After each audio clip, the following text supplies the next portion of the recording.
Hello everyone, I'm Santiago, and today I'm gonna be testing F1 2018 on the GeForce GTX 1060 3GB. I'll be doing 1080p, 1440p and 4K. To skip none of those sections of the video, check the timestamps down in the description. So first of all, I'll show you 1080p on the G4560, trying to be over 60 frames per second. And the G4560 delivers, you can be over 60 frames per second with it all the time. Then I switch to the i3 8100 and I show you once again 1080p with tweaked settings. That means that the game will be close to max settings, but I'll be just lowering vehicle reflections from ultra to high in order to get over 60 frames per second without a problem. And the textures will be on high instead of ultra because we only have 3 gigs of VRAM. Then I just crank up vehicle reflections to ultra to show you the difference between lowering that and not lowering it, which is usually helpful to see you that we can drop below 60 frames per second if we just max it out. And then at 1440p and 4K I show you two configurations for each, one trying to be close to 60 frames per second and the other one with higher settings, trying to be over 30 frames per second all the time. But at 4K the GTX 1060 will be overclocked, the core clock will be a little over 2 GHz, and I added 400 MHz to the VRAM, so we can have a small boost in performance. But you'll notice at 1440p and 4K that I had to lower the textures. At 1440p I lowered them to medium, and at 4K I had to use low textures. That's because we only have 3 gigs of VRAM, and the higher the resolution, the higher the VRAM usage, so I have to compensate lowering the texture quality in order to maintain a consistent frame rate. All my videos testing F1 2018 will be pretty much a side-by-side comparison on a clear weather and rain, but the interesting thing in this game is that there's not a massive difference in performance. For example, on Project Cars 2, if it's raining there's usually a massive FPS hit due to the extra reflections and all that kind of stuff, so it won't be exactly the same on each of the sides because the race goes on differently due to the rain, the cars go slower,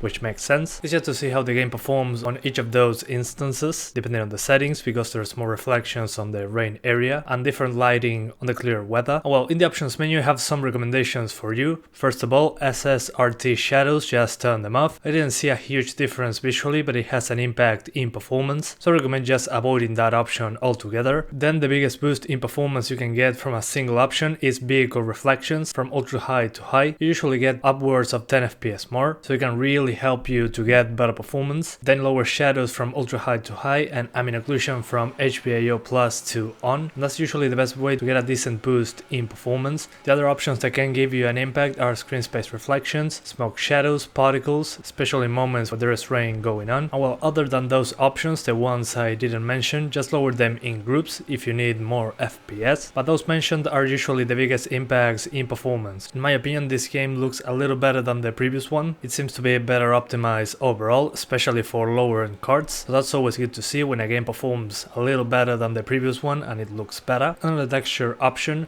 I recommend using high for 3 gigs of VRAM video cards, medium for 2 gigs, and ultra high for 4 GB video cards on 1080p. If you're going for 1440p or 4K, well, you'll have to lower the texture quality on 3 gigs of VRAM and 2 gigs video cards, so be aware of that. But yeah guys, that's pretty much it. I hope you keep enjoying the video. Thanks for watching and see you next time.